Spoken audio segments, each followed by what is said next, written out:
К началу нового учебного года будет создано более 1100 дополнительных мест для школьников младших классов. На июльской внеочередной сессии Якутской городской думы было принято решение о выделении около 350 миллионов рублей для выкупа зданий под создание дополнительных ученических мест для начальной школы. Председатель Гордумы посетил здание, где в скором времени откроются учебные площадки. Здание по улице Кирова, 15. Оно было передано городу на безвозмездной основе. Здесь разместится технический лицей, а первый этаж отведут по дополнительные ученические места начальным классам среднеобразовательной школы номер 17. Стоимость строительно-монтажных работ в здании составляет 18 миллионов рублей. В том числе 15 миллионов рублей было выделено на ремонт, а 3 миллиона на оснащение необходимым оборудованием.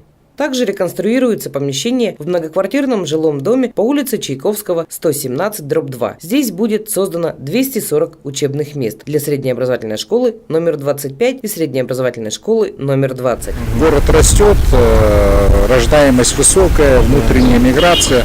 Все это, конечно, определило ту проблему именно ученических мест начальной школы, а именно первоклассников.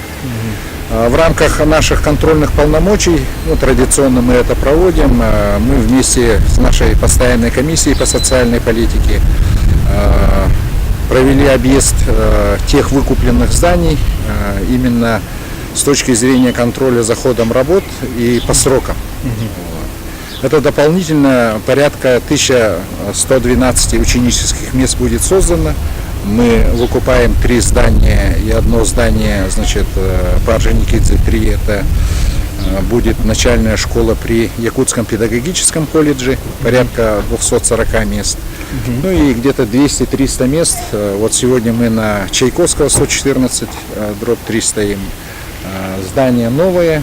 И они, к 1 сентябрю должны уже принять детей. Это 203 микрорайон, 8 корпус, порядка 240 ученических мест. В целом, вот эти 4 наших здания примут где-то 1112 детей. Это здорово. В принципе, сегодня у нас, потребность в ученических местах именно начальной школы первоклассников где-то порядка 850 мест. То есть мы все это закроем. Достаточно оперативно все подразделения, службы и управления образования отработали в части, и проектно-сметной документации, и в части, уже мы заказали оборудование, ученическое оборудование, порядка 1500, мест, и они уже идут.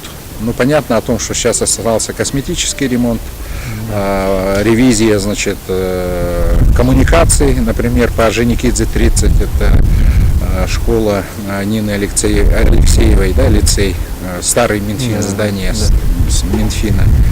То есть сегодня мы ту проблематику, которая сегодня стояла перед городом в части обеспечения наших первоклассников ученическими местами, мы эту проблему решили. 1 сентября в Якутске за парты сядут более 43 тысяч школьников, на 1000 больше, чем в прошлом учебном году. В связи с этим городские власти, помимо строительства новых школ, ведут работу по созданию дополнительных учебных площадей. В настоящее время в Якутске идет возведение зданий среднеобразовательной школы номер 6, номер 25, АИК Ихата и школы номер 35.